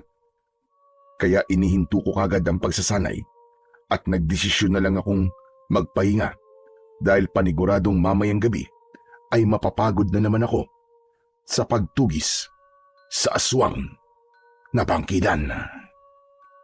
Sa mga sumunod na gabi ay palagi kaming nagpupunta ni Mang Delpin sa gubat upang hanapin ang kinaroroonan ng bangkilan. Tanging si Alma lang ang nakakaalam ng ginagawa namin at walang alam ang ibang mga tao sa baryo namin. Kahit mahigit 1 linggo nang nawawala si Ninang Telma, ay umaasa pa rin ako na buhay pa rin siya. Hindi ko kasi nararamdaman na patay na siya. Saka bago ko matulog, ay palagi kong sinasabi sa Panginoong Diyos na kung wala na si Ninang, ay bigyan niya ako ng senyales. Pero kahit isang senyales na wala na talaga si Ninang, ay wala akong nakita o naramdaman. Hanggang sa isang dalaga naman ang sunod na nawala sa baryo namin. Ayon sa pamilya ng nawalang dalaga, ay lumabas ng sandali ang dalagang yon para kunin ang sinampay sa labas, pero hindi na nakabalik. Gabi nang nangyari yon. Hindi pa roon natapos ang pagkawala ng mga tao sa baryo namin. Sa 2 magkakasunod na gabi ay 2 pa ang misteryosong nawala at lahat ng pagkawala nila ay nangyari ng gabi. Isang hapon, naging bisita ko si Mang Delfin. Sa may sala ng bahay kami nag-usap at kahit wala pa siyang sinasabi sa akin, ay alam ko na kagad kung ano ang pag-uusapan naming dalawa. Mukhang tama nga ang hinala natin na ang bangkilan ang kumukuha ng mga tao dito sa lugar natin, Berhel. Kaya nga po, Mang Delpin, at napapansin ko rin po na puro babae ang kinukuha niya. Tama ka. Yan rin ang napansin ko. Naisip ko rin na may pagkakapareho ang mga babaeng kinukuha ng bangkilan. Pero hindi ko matukoy kung ano ang pagkakapareho ng mga babaeng nawawala ngayon. Hindi po kaya mga dalaga lang ang kinukuha niya? Dalaga rin naman po si Ninang Telma, di ba? Posible ang sinabi mo. Pero nararamdaman ko na mayroon pang mas malalim na dahilan kung bakit mga dalaga ang kinukuha ng bangkilan. Kaya kailangan na nating malaman kung saan dinadala ng kalaban natin ang mga biktima niya. Baka kasi buhay pa sila. Nag-aabol na tayo ng oras ngayong Berhel. Bawat minutong lumilipas ay napakahalaga. Buhay ang nakataya rito. Simula noon, ay mas lalo kaming naging pursigido ni Mang Delpin sa pagganap sa aswang na bangkilan. Pero ng panahon na yon, pakiramdam ko ay naghahanap kami ng isang piraso ng karayom sa isang tambak ng dayami. Halos napuntahan na namin ang lahat ng parte ng gubat. Pero kahit isang bakas ng bangkilan ay wala kaming nakita. Isang umaga, habang nagkakape ako sa labas ng bahay, ay nakita ko si Mang Delfin na palapit sa akin. Umupo siya sa tabi ko habang bakas ang pagkabahala sa kanyang muka. Inaya ko siya sa loob ng aking bahay para makapag-usap kami ng maayos. May nawala na naman pala kagabi, Berhel. Dalaga na naman. Yung anak ni Carmela. Anak ng... May nabiktima na naman pala yung bangkilan. Ano kayang ginagawa niya sa mga babaeng kinukuha niya? Hindi ko rin alam. Wala po bang ginagawa si na Kapitan tungkol sa sunod-sunod na pagkawala ng mga babae dito sa baryo natin? Ang narinig ko ay nagpapulong sila sa mga pulis. Nagkaroon na ng investigasyon, pero duda ako na malalaman nila ang totoo dahil iniisip nilang tao ang may kagagawan ng pagkawala ng mga babae rito. Mang Delpin, hindi po kaya panahon na para sabihin natin sa lahat ang tungkol sa bangkilan? Para alam na po ng mga tao rito kung ano talaga ang totoong nangyayari at kung sino ang totoo nating kalaban. Pag-iisipan ko pa ang bagay na yan, Berhel. Ewan ko. Pero pakiramdam ko ay mas makakabuti kung tayo-tayo na lang muna ni na Alma ang nakakaalam ng tungkol sa aswang na bangkilan. Hindi kasi tayo sigurado kung paano tatanggapin ng mga tao ang katotohanang may malakas na uri ng aswang dito sa baryo natin. Sa bagay, tama po kayo, Mang Delpin. Baka isipin nila na gumagawa lang tayo ng kwento. O kaya, pag-isipan pa nila tayo ng masama. Baka isipin pa nga ng iba na may kinalaman tayo sa mga nawawalang babae. At ang pagsasabi natin ng tungkol sa bangkilan ay paraan lang natin para mawala ang hinala ng mga tao sa atin. Isa din yan sa naisip ko. Kaya ayoko munang sabihin sa mga tao ang tungkol sa bangkilan. Mas makakabuti talaga na hayaan na lang natin na ang mga tao makatuklas sa totoo. Pero Berhel, sa totoo lang, parang nawawalan na ako ng pag-asa. Bakit ka naman po nasabi yan, Mang Delpin? Ginagawa naman po natin ang lahat, di ba?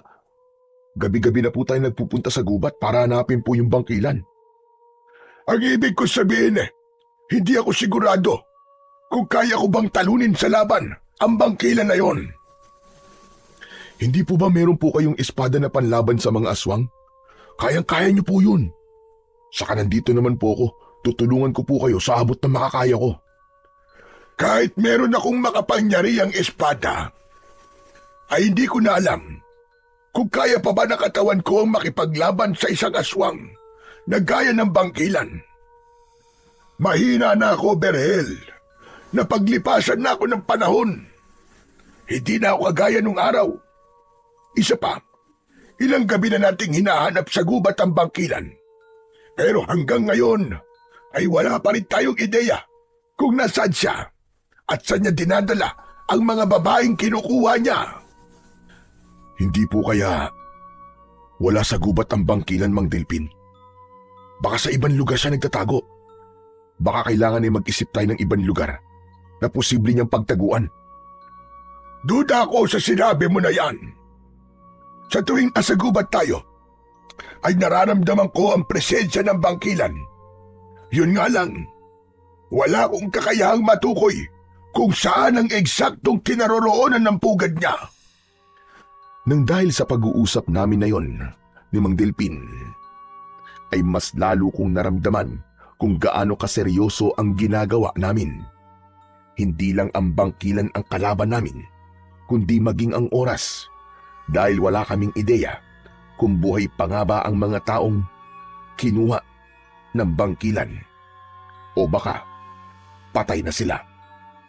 Isa pa, habang nadadagdagan ang mga babaeng nawawala, ay alam kong patindi ng patindi ang panganib na sinusuong namin. Hindi nagtagal ay umalis na si Mang Delpin. Huminga ako ng malalim dahil sa bigat ng suliranin na kinakaharap ng aming baryo. Kahit sa panaginip ay hindi ko nakita na mapupunta ako sa ganong sitwasyon. Pero naisip ko na magandang paraan yun para meron akong mapatunayan sa mga tao sa baryo namin.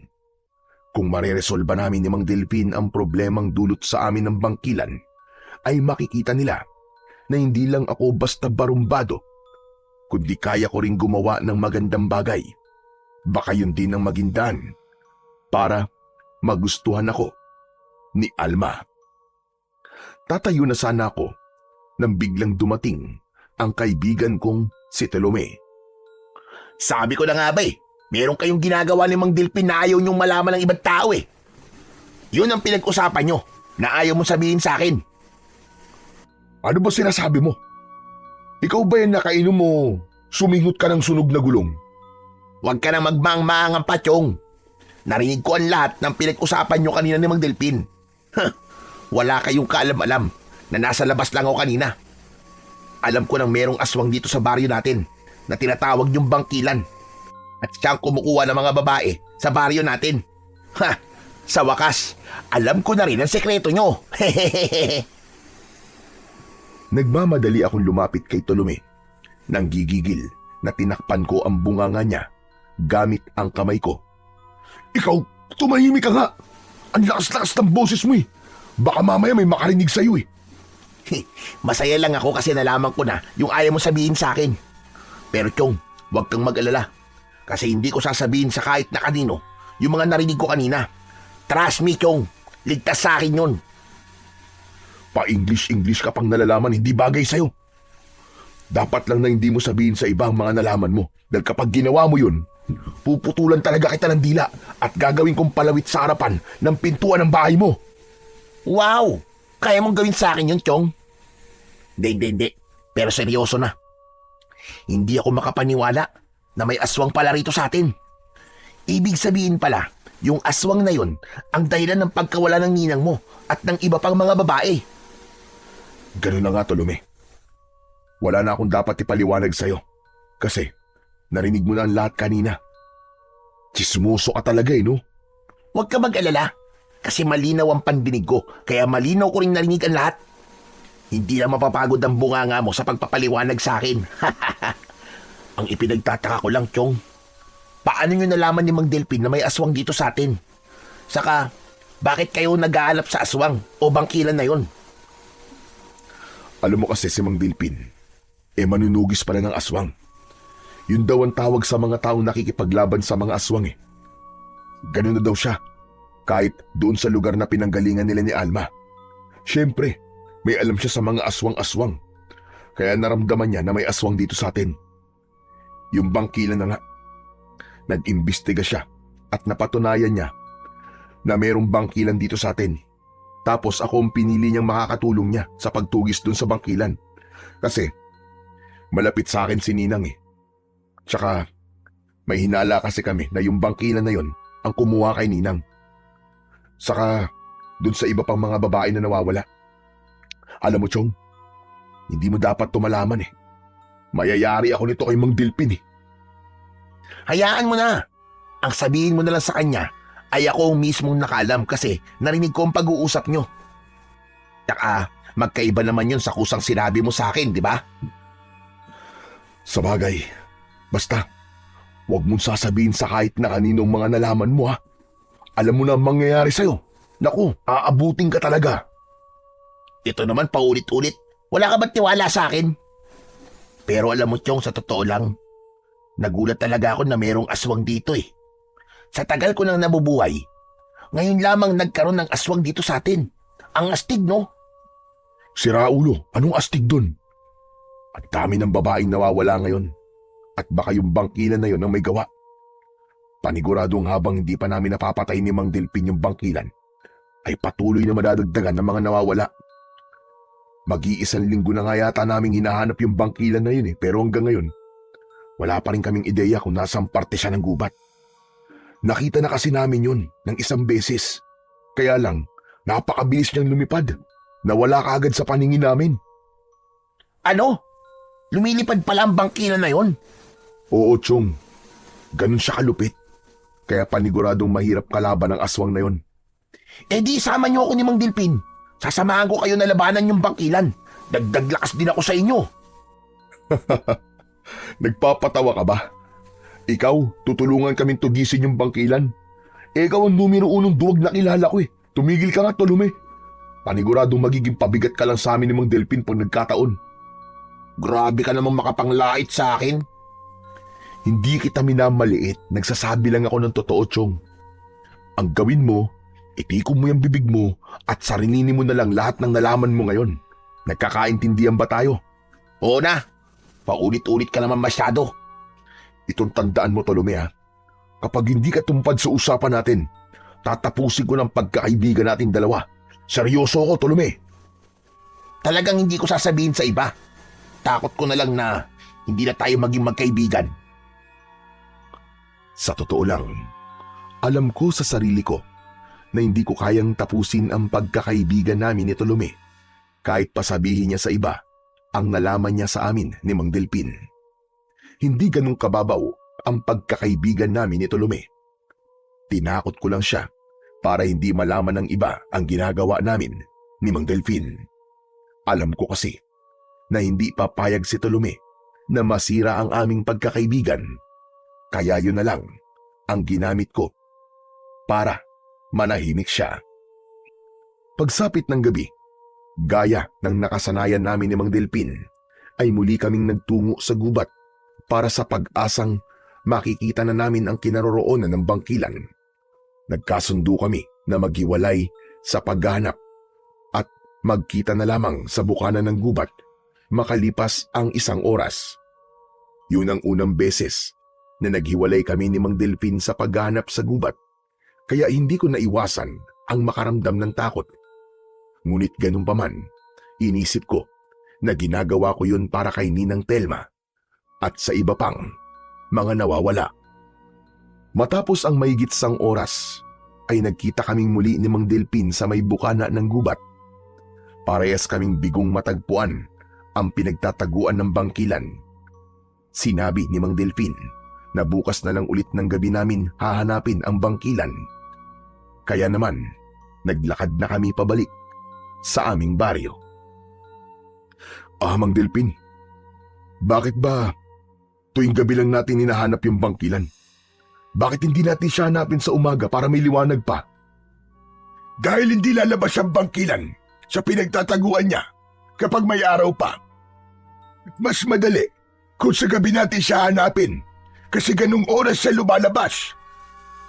Tumangu-tangu lang ako kay Mang Delpin bilang tugon. Nang nakarating na kami sa bahay ni Mang Delpin, ay kinabahan ako nang napansin kong wasak ang pinto ng bahay nila.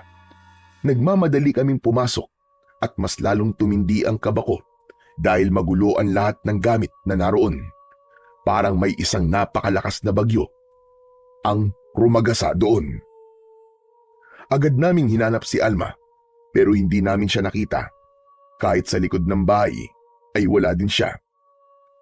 Hindi po kaya kinuha na rin ng bangkilan si Alma? Yan din ang hinala ko. Sa itsura ng bahay namin ay malinaw na maging siya ay kinuha na rin ang hayop na bangkilan na yon. Nagulat ako nang naglakad si Mang Delpin pabalik sa gubat. Sinundan ko siya at sinubukan ko siyang pigilan. Teka, Mang Delpin, sandali lang po. Ano pong gagawin niyo? Saan kayo pupunta? Kailangan kong iligtas ang apo ko. Hindi ko kayang palipasin ang gabing ito nang hindi ko siya naililigtas. Sasamahan ko po kayo. At sasama rin ako sa inyo. Nagulat kami ni Mang Delpin nang marinig namin ang boses ni Tolome sa likuran namin. Huminto kami at paglingon namin ay naroon nga si Tolome. Meron siyang dalang kawayan na matulis ang dulo.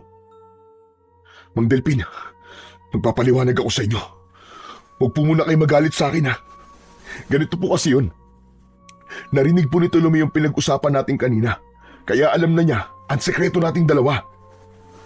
Wala na akong pakialam kung malaman ni Tolome o ng kahit na sino pa ang tungkol sa bangkilan. Ang gusto ko lang mangyari ngayon ay mailigtas ang buhay ng apo ko. Kahit paano ay nakahinga ako ng maluwag kasi inakala ko talaga na magagalit sa akin si Mang Delpin dahil natuklasan ni Tolome ang sekreto namin.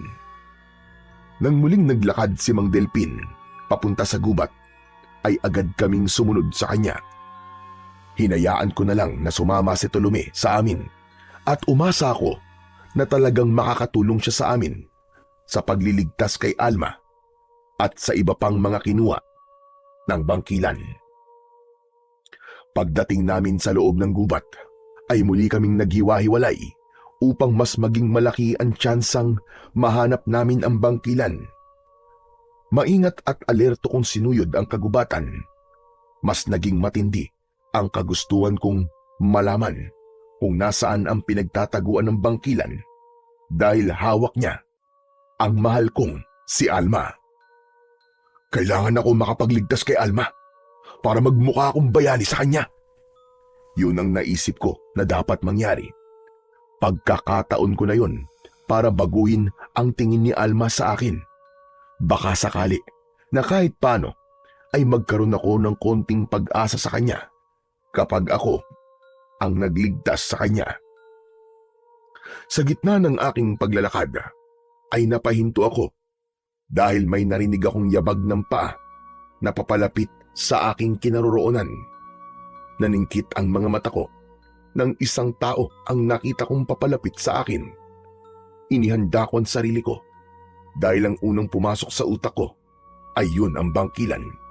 Ngunit habang lumiliit ang distansya ng taong yun sa akin, ay doon ko napagtanto na si Alma pala yun. Patakbo kong sinalubong si Alma. Napahawak siya sa braso ko nang nakalapit na siya sa akin. Bakas sa mukha niya ang pagod at labis na takot. Dumudugo ang braso niya dahil meron siyang sugat doon na halatang mula sa kalmot ng matutulis na kuko. Diyos ko, Alma! Ano nangyari sa'yo? Yung bangkilan, kinuha niya ako. Dinala niya ako sa lungga niya.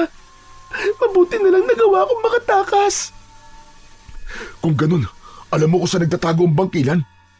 Oo, sa ilalim ng lupa siya nagtatago. Kaya nahihirapan kay ni Lolo na makita siya. Nandun din ang ninang mo at ang iba pang mga babaeng nawawala. Buhay pa sila, Berhel. Hindi ko na nga lang sila nagawang isama sa aking pagtakas kasi nagmamadali na ako. Ayos.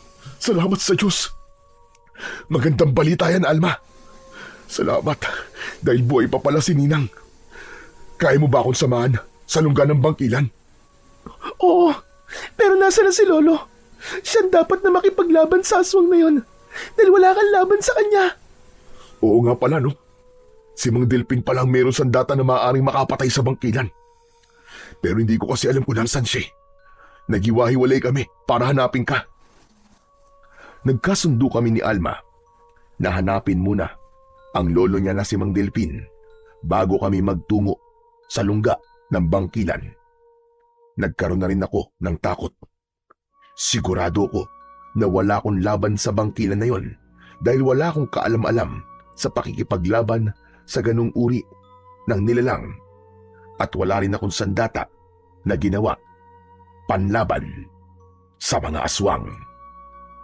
Kahit may sugat, ay naramdaman kong pilit na nagpapakatatag si Alma. Hanggang sa kapwa kami napahinto sa pagtakbo nang makita namin si Mang Delpin na nakikipagpambuno sa bangkilan. Nakahiga na si Mang Delpin sa lupa habang nasa ibabaw niya ang bangkilan. Hawak ni Mang Delpin sa kamay ang kalaban dahil pilit nung inilalapit ang matutulis nitong kuko sa muka ni Mang Delpin. Umiiyak na tinawag ni Alma ang lolo niya. Agad na lumingon si Mang Delpin sa amin. Doon ko napansin na may sugat na siya sa kanyang pisngi. Berhel! Kunin mo ang espada ko! Bilisan mo! Natataranta akong luminga hanggang sa nakita ko ang espada sa hindi kalayuan. Lumapit ako sa espada at nang kukunin ko na yon, ay naalala ko na hindi ko nga pala yun kayang buhatin. Ano pang ginagawa mo? Kunin mo na ang espada! Bilisan mo at labanan mo ang bangkilan na ito! Bilisan mo, Berhel! Dahil nanghihina na ako! Pero hindi ko po ito kayang buhatin, Mang Delpin. Subukan mo lang! Huwag ka nang maraming sinasabi! Bilisan mo na! Mabilis kong inalis ang pag-aalinlangan sa dibdib ko. Huminga ko ng malalim at saka ako yumuko para kunin ang espada. Nang lumapat ang mga palad ko sa hawakan nun, ay naramdaman ko ang pagdaloy ng tila maliliit na bultahe ng kuryente sa aking kamay. Mabilis yung kumalat sa aking buong katawan. Pakiramdam ko ay para akong isang bagong tao. Marahan kong inangat ang espada at nanlaki ang mga mata ko dahil sa pagkakataong yun ay nagawa ko na yung buhatin. Hindi na yun napakabigat kagaya nung una.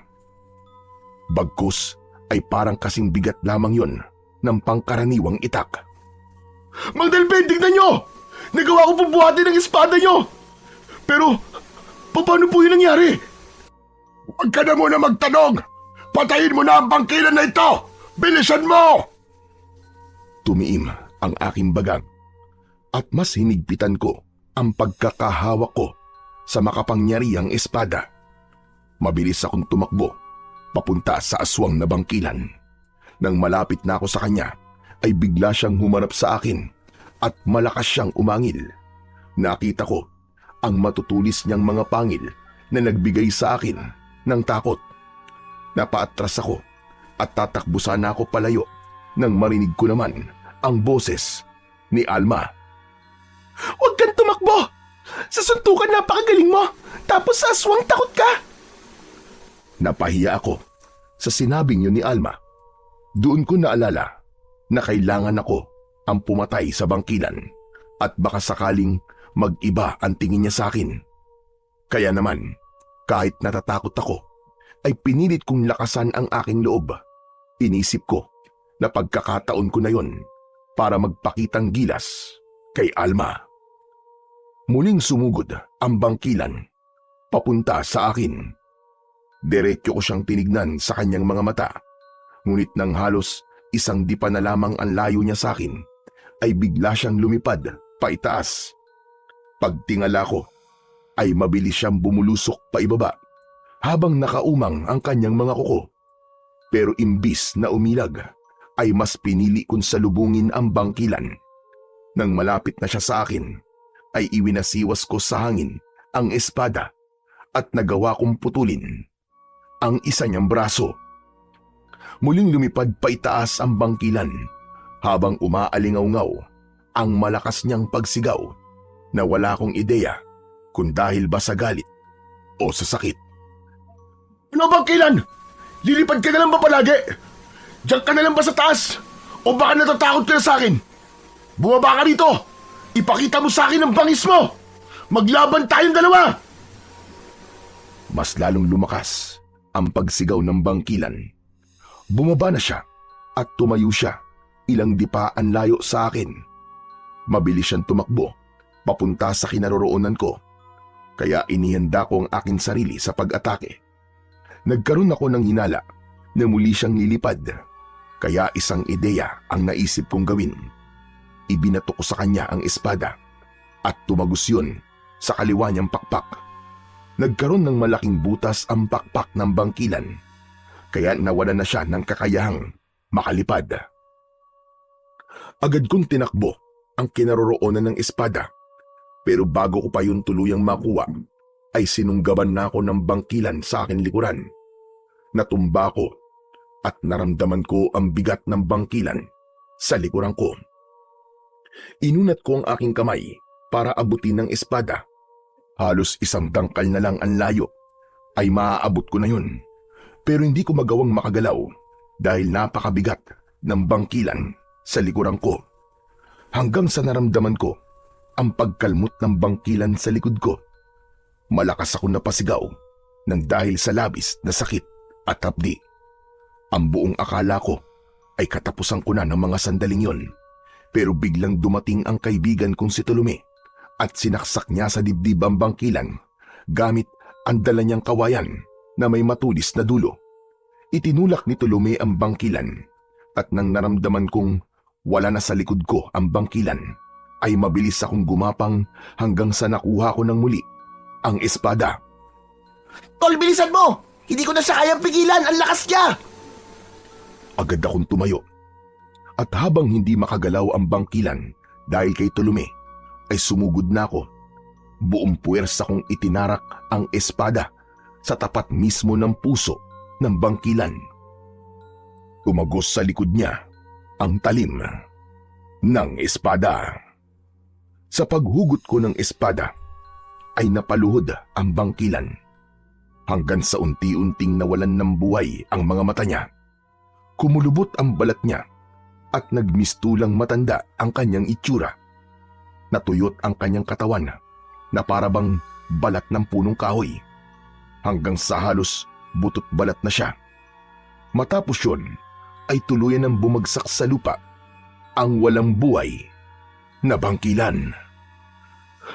Tapos na. Nagtagumpay tayo. Napatay natin ang bangkilan. Ang astig, Tol! Oh, wag mong kalilimutan na tinulungan kita, ha? May silbi ako! Magsasalita pa sana ako, pero nakita ko si Alma na tumatakbo papalapit sa akin. Nakabuka ang mga braso niya na para bang yayakapin niya ako. Nakangiti ko ring ibinuka ang mga braso ko para salubungin ng mahigpit na yakap si Alma. Pero nilagpasan niya ako. Diretso siya kay Mang Delpin na nakahandusay sa lupa. Sayang! Umasa kang yayakapin ka ni Alma, no? Nakakatawa ka, Chong. Mukha kang timang kanina. Tumahimik ka nga. Talagang nagawa mo pa akong asarin, ha? Lolo, kailangan niyo po magamot kagad. May mga sugat po kayo. Ayos lang ako, Apo. Mababaw lang naman ang sugat ko. Pero napakasaya ko dahil ligtas ka. At wala na ang bangkilan na kumukuha ng mga babae sa baryo natin. Inutusan ni Mang Delpin si Tolome na magtungo sa baryo upang humingi ng tulong sa aming kapitan para mas madaling mailabas sa gubat ang mga naging biyag ng bangkilan. Sinabi ni Alma kay Tolome kung nasaan ang kinaroroonan ng mga nawawalang babae upang madali yung makikita ni Tolome kapag bumalik siya kasama sina kapitan. Habang ako, si Alma at si Mang Delpin ay nagsimula ng magtungo sa kinaroroonan ng mga nawawalang babae sa aming baryo. Nang sandaling yun, ay hindi pa rin ako makapaniwala na nagagawa ko ng buhatin ang makapangyarihang espada ni Mang Delpin. Lo, nung dinala po ako ng bangkilan sa lungga niya, ay sinabi niya na kailangan niya ng 13 birhen na mga babae para gawing alay sa paparating na kabilugan ng buwan. Yung kasi ang paraan para maging immortal siya. Kung sakaling nagtagumpay siyang gawin yun, ay wala lang kahit na sino anumang sandata ang makakapatay sa kanya. Yung pala ang dahilan kung bakit puro mga dalagang babae ang kinukuha ng bangkilan. Mabuti na lang talaga at nagawa siyang patayin ni Berhel bago niya magawa ang pag-aalay. Kung sakali pala, ay napakalaki ng magiging problema nating lahat. Ibig sabihin talagang birhen pa si Ninang Telma kasi kinuha siya ng bangkilan Ikaw talaga puro kakalokohan. Pero pinahanga mo ako, Berhel. Hindi ko talaga inakala na magagawa mong buhati ng aking espada at nagawa mo pang patayin ng bangkilan. Pinatunayan mo sa akin ngayong gabi na hindi lang puro pakikipagbasag ulo ang kaya mong gawin, kundi kaya mo rin palang maging isang bayani. Nako, nakakaiya naman po, Mang Delpin. Maraming salamat po sa papuri nyo. Pero nagtataka pa rin po ko kung bakit po nagawa kong buhatin tong espada nyo. Kanina, sa gitna ng pakikipaglaban ko sa bangkilan, ay nawalan na ng kapangyarihan ng espada. Ibig sabihin, panahon na yon para maghanap ng bago niyang tagapangalaga. Ang totoo, suntok sa buwan ng pag-utos ko sa iyo kanina na gamitin ang espada. Sadyang desperado na kasi ako sa sitwasyon natin kanina. Hindi ako sigurado na kung ikaw ba ang karapat-dapat na susunod na magmamay-ari niyan. Kaya kahit ako ay nagulat nang nagawa mong buhatin at gamitin ang espada. Teka, Mang Delpin, ang ibig niyo po ba sabihin ako na po ang bagong nagmamay-ari nitong espada nyo? Ganun ba? Tama ka. Ganun na nga, Berhel. Hindi man ka panipaniwala, pero simula sa gabing ito, ay ikaw na ang bagong tagapangalaga ng espadang yan. At sana, Berhel, gamitin mo lamang yan sa kabutihan at pakikipaglaban sa kasamaan. Opo, Mang Delpin. Nangangako po ako na hindi ko po ito gagamitin sa hindi maganda. Gagamitin ko lang po ito para sa kaligtasan ng lahat. Aasahan ko yan. Huwag kang mag-alala dahil ako magtuturo sa iyo kung paano gamitin yan ng tama sa pakikipaglaban. Nandito lang ako hanggang sa matutunan mo ang lahat ng dapat mong matutunan. Berhel, gusto ko rin magpasalamat sa iyo kasi iniligtas mo si Lolo Delphine. Wala yun. Nakita mo naman kung gaano ako kalakas, di ba? Siguro naman papayagan mo na akong ligawan ka ulit. At tapatin kita ulit. Hindi kita nakikita bilang nobyo ko, Berhel. Pasensya ka na ha. Pero hanggang pagkakaibigan lamang ang kaya kong ibigay sa iyo. Ganun ba? Masakit pero wala naman akong magagawa kundi ang tanggapin kung anong desisyon mo. Siguro nga kahit na anong gawin ko hindi mo ako magugustuhan. Hindi nagtagal ay narating na namin ang lungga ng bangkilan. Meron isang malaking hukay sa lupa na natatakpan ng mga dahon at sanga. Pumasok kami ron at isang lagusan ang nagdala sa amin sa mga babaeng nawawala. Matapos naming mailigtas ang mga babaeng kinuha ng bangkilan, ay mabilis silang nadala ni na kapitan at mga tanod sa ospital sa bayan. Nang nalaman ni Ninang Telma na ako ang pumatay sa bangkilan, ay nagbago ang pakikitungo niya sa akin at hindi na niya ako itinuring na parabang isang alipin. Nalabis ko namang ikinatuwa. Sineryoso ko rin ang pagsasanay ko sa paggamit ng makapangyarihang espada. Kasama si Mang Delphine. Tinanggap ko na rin sa sarili ko na hindi ako kayang mahalin ni Alma at sapat na sa akin na magkaibigan na lamang kaming dalawa. Bukod doon ay inalis ko na ang madalas kong pakikipag-away dahil alam kong may responsibilidad na ako sa aming baryo. Yun ay ang maging bayani at maging tagapagligtas ng aming baryo laban sa mga aswang. Doon ko napagtanto na walang magandang maidudulot ang pagiging barumbado. Mas magaan pala sa pakiramdam ang mabuhay ng walang kaaway at malayo sa basag ulo. Napagtanto ko na mas may saysay ang buhay kapag may respeto ka sa sarili mo at sa kapwa mo. At bilang bagong tagapangalaga ng espada, mas malinaw na sa akin ang tungkulin ko na hindi lang pumatay ng mga aswang, kundi ang maging magandang halimbawa sa aming baryo. Bilang bagong tagapangalaga ng makapangyarihang espada at bagong tagapagtanggol ng bayan, laban sa mga kampon ng kadiliman.